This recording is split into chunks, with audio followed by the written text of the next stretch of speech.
చాలండి, ఇక ఈ పోరాటం ఆపేయండి. ఆపలేక్య, ఈ ఎరుపు విప్లవ పోరాటానికి సంకేతం. ఈ విప్లవం పోరాటం కోసం, నీకోసం. నువ్వేం ఆపొద్దు. ఈ పోరాటం ఇక్కడితో ఆగిపోకూడదు. విజయం సంభవించేంత వరకు పోరాడుతూనే ఉండాలి. ఏంటి ఆనంద్ గారు, ఆర్ నారాయణమూర్తి సినిమా ఏమైనా చూసారా? నేను మీకోసమే ఇంత కష్టపడుతుంటే నా మీదే మీరు సెటైర్లు వేస్తున్నారా లెక్కే గారు? ఇలా మీరు ఎన్ని సెటైర్లు వేసినా ఈ పోరాటం ఆగదు, ఆగదు.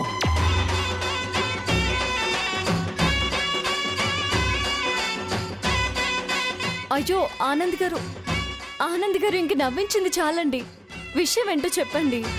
చెప్పాను కదా వసుంధర గారు, మా నాన్నమ్మ మా ఇద్దరిని భార్యాభర్తలుగా అంగీకరించేంత వరకు నేను ఈ పని మనిషి పనులు చేస్తానండి. ఎంత కాదనుకున్నా మీరు మరీ ఇలా చేయడం ఏమీ బాలేదండి. నిజంగా బాలేదండి. ఈ ఇంట్లో గోడలకే కాదు, బోజు కొన్ని బుర్రలు కూడా పట్టింది. గోడల సంగతి ఇప్పుడే చూస్తున్నాను, బుర్రల సంగతి చూడాలంటే నేను ఉద్యమం చేయక తప్పదు. నా ప్రేమ గెలవాలంటే నాకీ పట్టుదల ఉండాలి, ఈ పనితనం నేర్చుకోవాలి. ఈ పోరాటం ఆగదు. ఎర్ర జెండె నీయలో, ఎర్రెర్రని ఈ జెండె నీయలో. ఎర్ర జెండె నీయలో, ఎర్రెర్రనిది జెండె నీయలో. ఎర్ర జెండె నీయలో, ఎర్రెర్రనిది జెండె నీయలో. ఏంట్రా ఇది? ఈ పాటలేంటి, అవతారం ఏంటి, ఈ గెటప్ ఏంట్రా మొత్తానికి? అనే మీరే మాకు ఆదర్శం. పట్టుదలతో ప్రేమను సాధించుకుని ఇప్పుడు కుటుంబ సమేతంగా పెళ్లి చేసుకుంటున్నారు. చేసుకున్నా అంగీకరించలేదు. ఈ తిరస్కారం ఏంటి? నాలో లోపం ఏమిటి? తాలి బేసిక్గానే కట్టానే, మీరే చెప్పాలి. రే, అవన్నీ పక్కన పెట్టు. నువ్వు ఇలా చేయడం గనుక అమ్మ అప్పు చూశారంటే చాలా బాధపడతారు. లేదన్నయ్య, ఈ పనులు వాళ్ళు చూడాలి. నా ప్రేమలో నిజాయితీ వాళ్ళకు తెలియాలి. అప్పటి వరకు నేను కష్టపడుతూనే ఉంటాను. దాన్ని మీరు కామెడీ అనుకుంటారో గారడీ అనుకుంటారో మీ ఇష్టం. మీరు వెళ్ళండి అన్నయ్య. పెళ్లికి వధూవరులుగా అందంగా ఉండాలి.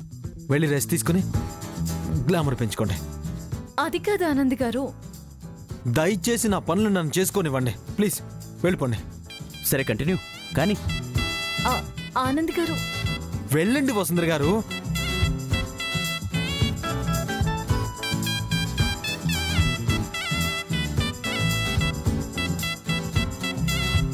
బాబు, ఈరోజు మీ పని నేను చేస్తున్నాను కదా, మీరు కూడా వెళ్ళి రెస్ట్ తీసుకోండి.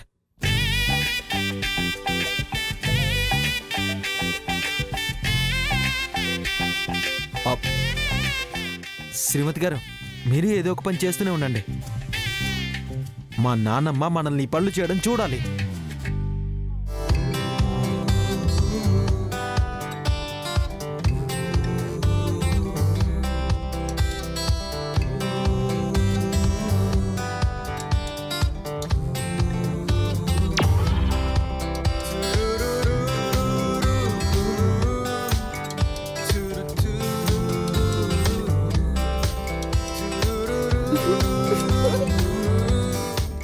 బా మంట, అయ్యో మంట, మంట. అయ్యో ఏమైంది ఆనంద్ గారు? ఏమైంది? నన్ను ఊదమంటారా? ఊదు. ఫ్లోర్ కూడా మంటాను. అయ్యో మీ కంట్లో దుమ్ము పడిందండి. అలేఖ్య గారు, నా బతుకే చీకటి అయిపోయిందండి. కంట్లో దుమ్ము పడితే ఏంటి, పడకపోతే ఏంటి? మీరేదో ఒక పనిలో నిమగ్నం కండి.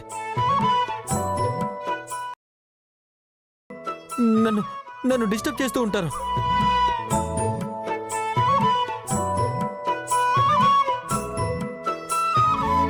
సూర్యాస్తమయం అప్పుడు ఈ ఇంటి ఇల్లాలుగా దీపం పెట్టి నువ్వు దేవుడికి దండం పెట్టుకోవాలా లేఖ్య? సరే ఆనంద్ గారు, నేను వెళ్తున్నాను. అలాగే అలేఖ్య గారు, వెళ్ళండి.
నా ఇంట్లో దీపం పెట్టడానికి నువ్వే వత్తివే.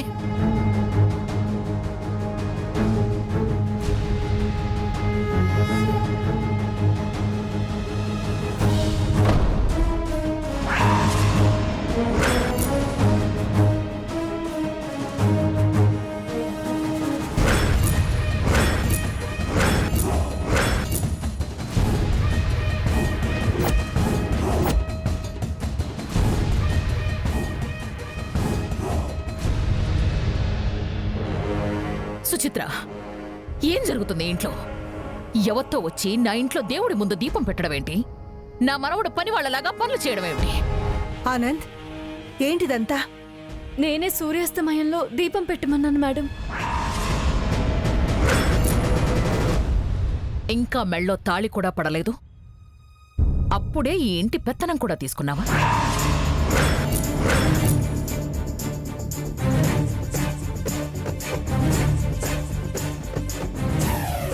ఈ ఇంట్లోకందరికీ స్థానం కూడా కల్పించావా?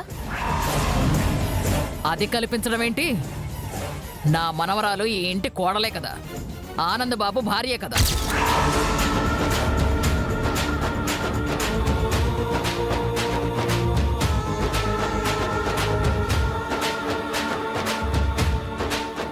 కాంతం, నా ఇంట్లో చోటిచ్చాను కదా అని నా పిల్లల జీవితంలో కూడా చోటిస్తానని అనుకుంటున్నారా? దాన్ని నేను ఈ ఇంటి కోడలిగా ఎప్పటికీ అంగీకరించలేను. ఎందుకు నానమ్మా, ఎందుకు అంగీకరించావు? అందరిలాగే అగ్నిసాక్షిగా తాళి కట్టాను, తలంబ్రాలు పోశాను, హిందూ సంప్రదాయంలో చేయాల్సిందంతా చేశాం. ఇప్పుడు తన నా భార్య కాదంటే ఎలా నానమ్మా? ఆపు. ఇదంతా నా ముందు నాకు చెప్పి చేసావా, లేక మీ అమ్మకి చెప్పి చేసావా? చెప్పు. మీ ముందు చేసుకోలేదు నానమ్మా, కానీ తాళి కట్టేటప్పుడు మీకు దండం పెట్టుకునే కట్టాను. మమ్మల్ని ముందు పెట్టుకుని తలంబ్రాలు పోసుంటే ఇదంతా ఉండేది కాదు కదా. వసుంధర పెళ్లి జరిపిస్తున్నప్పుడు చిన్నల్లుడు మాత్రం ఏం చేస్తాడు దినా? పిల్ల మీద ప్రేముంది కాబట్టి మహా అయితే తాళి కడతాడు. అవునమ్మమ్మా, ఆనంద్ బావకి అలేఖ్యతో పెళ్లి జరుగుతుందన్న ఆనందంలో పిలవలేదేమో. నువ్వైనా గుర్తు చేయాలి కదా వసుంధర. తప్పు చేసింది వసుంధర అయితే వాళ్ళకి శిక్ష వేయడం ఏంటమ్మా? అప్పు, ఏంటప్పు, ఏంటిదంతా? జరిగిందేదో జరిగిపోయింది. వాళ్ళని ఆశీర్వదిస్తే కనీసం తమ్ముడైన ఆనందంగా ఉంటాడు కదా. అన్నీ నాకు తెలియకుండా జరిగిపోతూ ఉంటే నాకు బాధగా ఉంది. అసలు నేను ఉన్నాననుకున్నారా, లేక చచ్చిపోయాననుకున్నారా? అప్పు, అలా మాట్లాడుతూ నిన్ను ఒప్పించడం కోసం చాలా ప్రయత్నాలు చేస్తున్నారు. చూడు ఎంతలా కష్టపడుతున్నారు. చెయ్యాల్సిందంతా చేసి తరువాత ఎద్దు చేను వేసినట్టు అంతా అయిపోయాక దీవించండి అంటే అర్థమేంటి వంశీ? నేను ముందే చెప్పాను అందర్నీ ఒప్పించి పెళ్లి చేస్తానని. కానీ ఇదిగో ఈ వసుంధరే దొంగ పెళ్లి చేసి ఇప్పుడు నా మనవరాల జీవితాన్ని సర్వనాశనం చేసింది.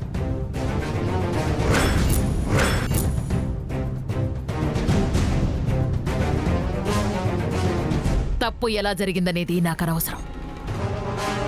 తప్పు చేస్తే శిక్ష పడాల్సిందే. దాన్ని నేను ఇంటి కోడలిగా ఒప్పుకోను.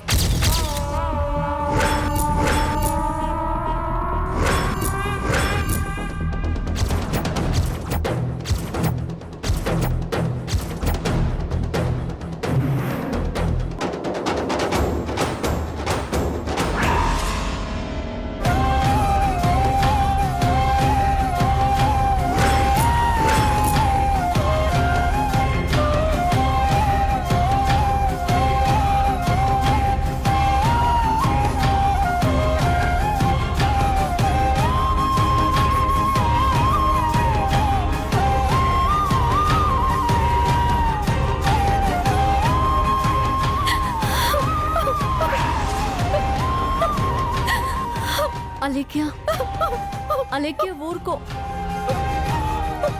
ఇంకా ఏం చేయడానికి దీని వెనకాలే తిరుగుతున్నావు? అసలు నీ మూలంగానే నేనే ఇదంతా జరుగుతోంది. ఆవిడ కడుపు మంటంతా నీ మీదేనే. నిన్ను ఈ ఇంటి కోడలిగా చూడలేక ఆవిడ కుమిలిపోతుంది అక్కడ. అదే నా మనవరాల మీద చూపిస్తుంది. అసలు నువ్వు చస్తే గాని నీ చెల్లెలి జీవితం బాగుపడదే. మీ అమ్మ నిన్ను చక్కగా గాని ఉంటే నువ్వు ఇలా ఉండేదానివి కాదు. బరి తెగించి కందే నిన్ను, బరి తెగించి కందే. ఛీ! అందుకే నువ్వు ఆ జోగేంద్ర గాడితో బరి తెగించావు. ఇంకా ఎందుకే బతికున్నావు? చచ్చిపోవే, చచ్చిపో. నువ్వు చస్తేనే ఆ అపర్ణాదేవి నా మనవరాల్ని ఈ ఇంటి కోడలుగా ఒప్పుకుంటుంది. నా చెల్లెలి సంతోషం కోసమే నేను ఇంకా బతుకున్నాను నానమ్మ. అదే మాట నిజమైతే నేను చావడానికి కూడా వెనకడను నానమ్మ.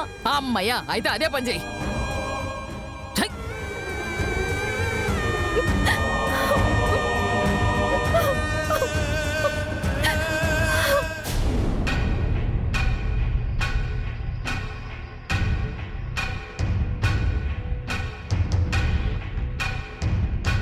ఈ నక్షత్ర ఐరేంద్రి ఏదో కుట్ర చేస్తున్నారు. నేను మురళి అని తెలిసి వంశీనెక్కడో దాచి ఈ ఇంటికేదో హాని తలపెట్టాలని చూస్తున్నారు.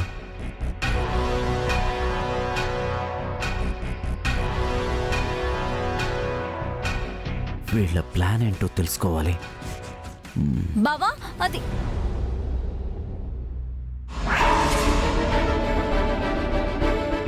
నేనే బావా వచ్చింది. ఏంటి బావా, మాకు తెలియకుండా ఏదో విషయం దీర్ఘంగా ఆలోచిస్తున్నావు అనుకుంటా. అదే మీ గురించే నక్షత్ర. హ, మా గురించా? అవును. ఏంటంటే ఎప్పుడు నా మీద పిచ్చి ప్రేమ చూపిస్తూ నాకు విరుద్ధంగా ఉండే మీరిద్దరూ ఈరోజు మా ప్రేమను అంగీకరించి అందరూ అంగీకరించేలా చేసి మా ప్రేమని పెళ్లిదాకా వచ్చేలా చేశారంటే అదే నాకు అస్సలు అర్థం కావట్లేదు. మీలో ఇంత మార్పు ఎలా వచ్చిందో అదే అర్థం కాక ఇలా ఆలోచిస్తున్నాను. మాలో కంటే ముందు మార్పు నీలోనే వచ్చింది కదా బావా. అదే మీరిద్దరు గొప్ప ప్రేమికులని అందరికీ తెలుసు. కానీ మీ ప్రేమలో ఒక చిన్న చిక్కొచ్చి పడింది బావా. ఏం నక్షత్ర?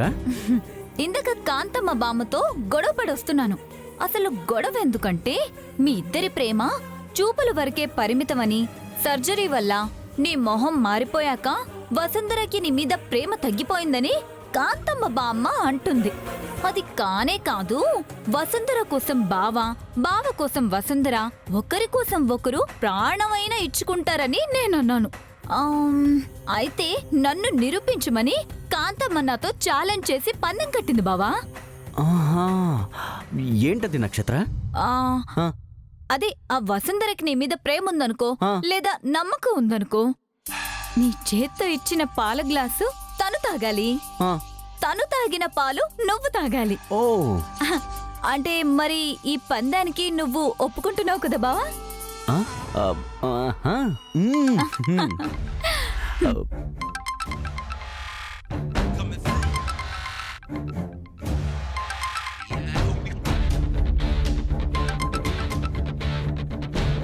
మధుర ఎప్పుడు ఫోన్ చేసిందేంటి? ఈ నక్షత్రం ముందు ఎలా మాట్లాడాలి? మాట్లాడు బావా, నీ చెల్లెలే కదా.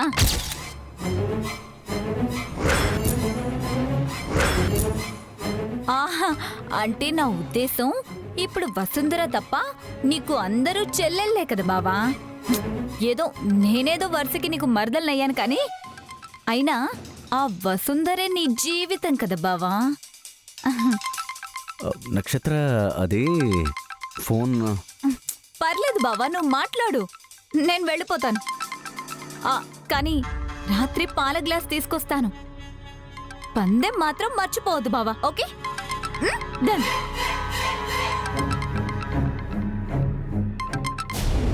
హలో. ఏంటన్నయ్యా, నీకెప్పుడు ఫోన్ చేసినా ఫోన్ బిజీ వస్తుంది. మధుర, అది చెప్పు, విషయం ఏంటో చెప్పు. ఫీజు కట్టాలి, కొంచెం డబ్బులు కావాలన్నయ్య. అదేంటమ్మా, ఈ మధ్య కదా ఫీజు కట్టాం, మళ్ళీ ఫీజు ఏంటి? ఇప్పుడు కట్టాల్సింది కాలేజ్ ఫీజు కాదన్నయ్య. నేను ఇంకో కోర్స్ చేస్తున్నాను, దానికి 25,000 కట్టాలి. అర్థమైందన్నయ్య, నువ్వే సమాధానం చెప్పట్లేదంటే నువ్వు మారిపోయావని అర్థమైపోయింది. నువ్వక్కడ మా కోసమే పనిచేస్తున్నావు కదన్నయ్య. కావాలంటే అక్కడ అడ్రస్ చెప్పన్నయ్య. మీ ఓనర్తో మాట్లాడి అడ్వాన్స్ తీసుకుంటాను. కావాలంటే నీ జీతాలోంచి కట్ చేసుకోమని చెప్తాను. అయ్యో మధుర, పర్వాలేదు, నేను పంపిస్తానని చెప్తున్నాను కదా. వద్దులే అన్నయ్య, సడన్ గా అడిగి నేను ఇబ్బంది పెట్టాను. చచా, ఇబ్బంది ఏంటమ్మా, నేను పంపిస్తానని చెప్తున్నాను కదా, నువ్వేం టెన్షన్ పడుకో. నిజంగానా అన్నయ్య? నిజం నిజం. ఉంటాను, టెన్షన్ పడుకో. అమ్మ జాగ్రత్త.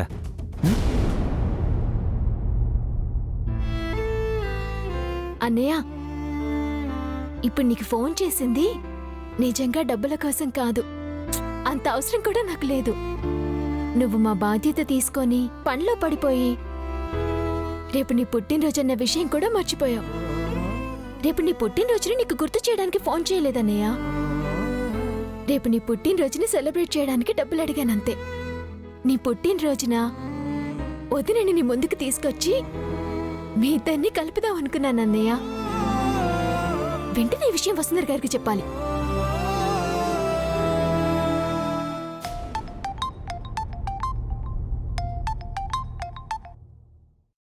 మధురా, వసుంధర్ గారు, రేపు మీరు నాకు డాన్స్ నేర్పించాలి. ఇంత సడన్ గా ఏంటి మధురా? రేపు నా జీవితంలో చాలా ముఖ్యమైన రోజు వసుంధర్ గారు. మీరు డాన్స్ నేర్పించడమే కాకుండా రేపు మొత్తం మీరు నాతోనే ఉండాలి. అంటే కుదరదేమో మధురా. ప్లీజ్ వసుంధర్ గారు, నా మాట కాదనకండి. నేను మీ ఇంటికొచ్చే ఈ విషయం చెప్దాం అనుకున్నాను, కానీ మీ నాన్నమ్మ గారు మళ్ళీ గెంటేస్తారేమో అని రాలేదు. ప్లీజ్ నా మాట కాదనకండి వసుంధర్ గారు. ప్లీజ్ వసుంధర్ గారు. అలాగే మధురా, వస్తానులే. థ్యాంక్ యూ వసుంధర్ గారు. నేను మళ్ళీ కాల్ చేస్తాను.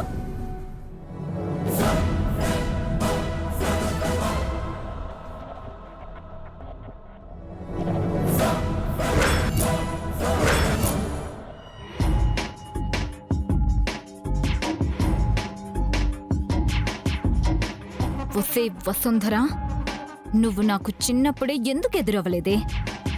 నువ్వు చిన్నప్పుడే ఎదురై ఉంటే నిన్ను ఇక్కడి దాకా ఎదగనివ్వకుండా తొక్కి పారేసేదాన్ని.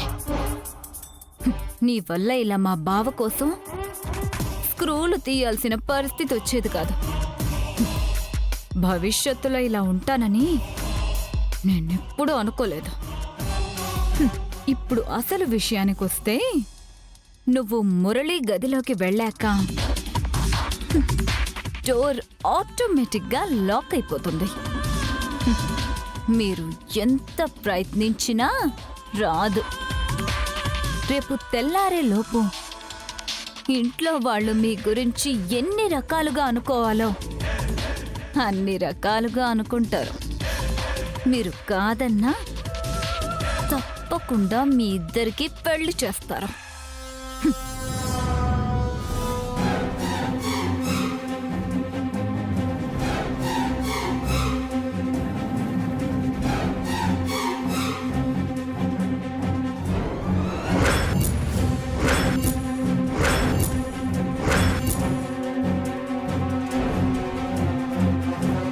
ఏంటి మామ్, మీరు ఇంకా ఏం చేస్తున్నారు? ఆ, ఎంజాయ్ చేయడానికి కూడా మాకెలాంటి సరదాలు లేవమ్మడు. ఆ వసుంధర జీవితాన్ని నాశనం చేయడానికి ముగ్గురం కంకణం కట్టుకున్నాం కదా, దాని గురించే విశ్వ ప్రయత్నం చేస్తున్నాం. నువ్వు ఉండు కాంతం. బేబీ, అసలు నీ పని ఎక్కడి దాకా వచ్చింది? నేను ఈ జనరేషన్ అమ్మాయినమ్మా. ఆల్మోస్ట్ నా పని సక్సెస్ఫుల్ గా పూర్తి చేశాను. మీరే లేట్. చూసావా కాంతం, అనుభవం లేని నా కూతురే మనకంటే ముందు పని పూర్తి చేసింది. మంది కూడా అయిపోవచ్చింది కదా, ఒక నిమిషం ఆగు.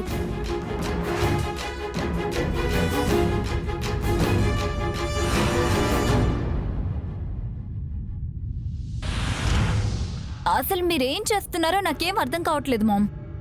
లస్సీ చేస్తున్నాను బేబీ. ఏ? ఎందుకు?